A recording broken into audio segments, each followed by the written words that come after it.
Hello, this is Michael Ramone, and I am here this Monday, August 17th, with your virtual blast. Your V Blast will be coming out now every couple days, and we will try to keep you with very brief updates in a very fast, quick fashion so you can just check on the emails and check your V Blast and be able to be right up to date with what's going on. As most of you have realized, we are in the midst of the campaign mode, and I am out walking and trying to visit everyone in their communities. So for that matter, I am doing it in a safe environment. I am just walking and dropping literature, but if you would like to talk, we can keep safe distance and communicate, and I can talk to you about any of the needs you may need. First of all, with our V-Blast, I wanted to go over the numbers. We're now at 30 in the hospital, 8 in ICU. We're up to 593 deaths in Delaware, and our COVID positive cases, there were 82 additional ones, and we are now up to a total of 16,451 COVID positive results in Delaware. 1,234 of those COVID positive tests were in our long-term care facilities, and 362 of the 593 deaths were in our long-term care facilities. That means 231 deaths were throughout the rest of our state. My Healthy Communities, dhss.delaware.gov, is an online site where you can get these numbers up to date each and every day. So I've reduced the length and information that I'm giving you on our daily numbers, but they're available to you on My Healthy Community, dhss.delaware.gov. DelDOT was sad to announce that their secretary, Jennifer Cohen, has retired. That is a wonderful asset to the organization Leadership Delaware, where she will now be their CEO, but it is a big loss to the division of DelDOT. DelDOT now will be run by Nicole Majeski, who is also just an absolutely wonderful person, and I'm sure will do a great job. She was Secretary Cohen's number 2 person, has been mentored, educated. She will be a nice, gentle continuation of the level of service that Secretary Cohen has presented to Delaware. An organization that Lisa and I have always been very supportive of and been involved with for years, Leadership Delaware, educates and mentors and exposes the young leaders of tomorrow in Delaware through a very intricate way of introducing them to the people in the state that can help enable and guarantee them success in their leadership roles throughout our state.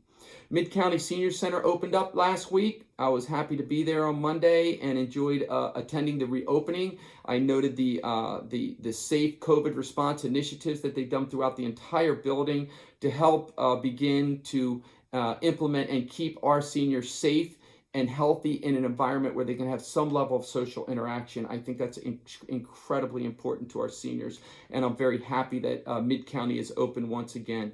New Linden Hill Road will have some intermittent lane closures. That's where they're doing the artesian water project, and they're putting the new lines across.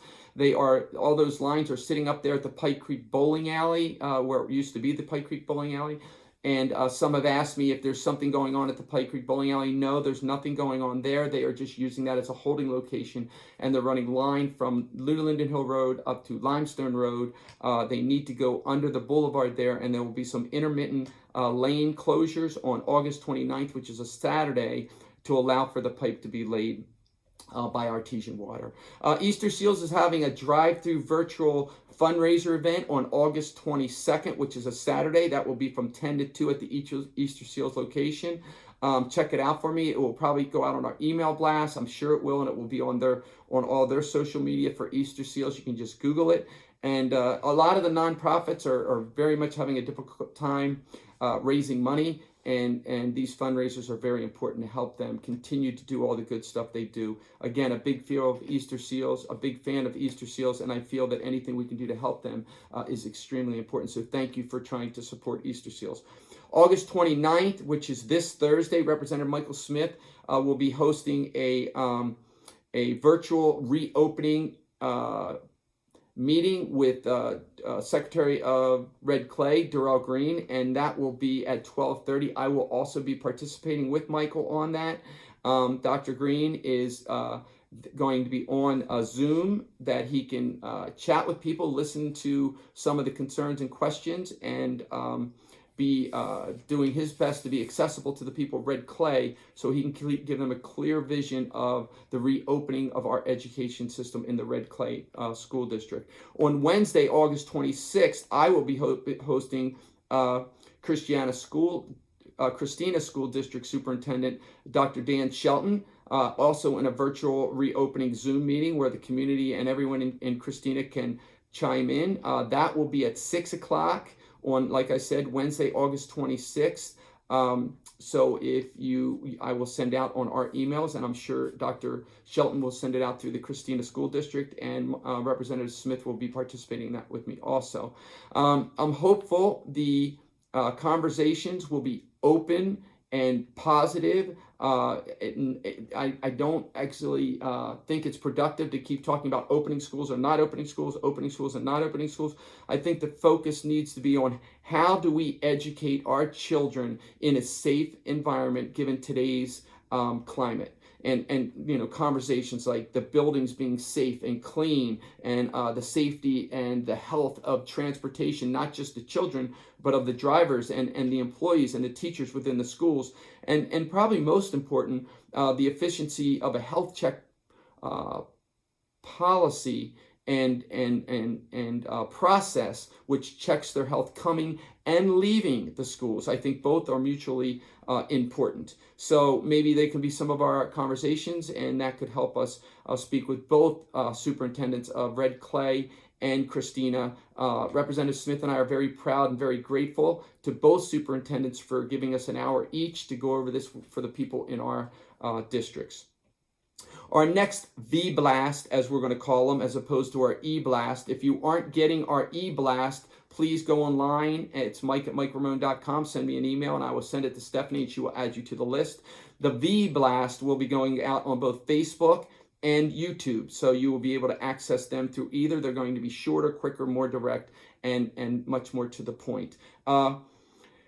The V-Blast will be obviously just quickly hitting the number thing, giving an update or two, and hitting a topic. So our next topic for our next V-Blast will be to discuss the voting absentee ballots that will be coming to your house shortly. So that V-Blast will discuss when they're coming, what you do, how it works, and the difference between the absentee ballot coming to your house and the vote by mail initiative.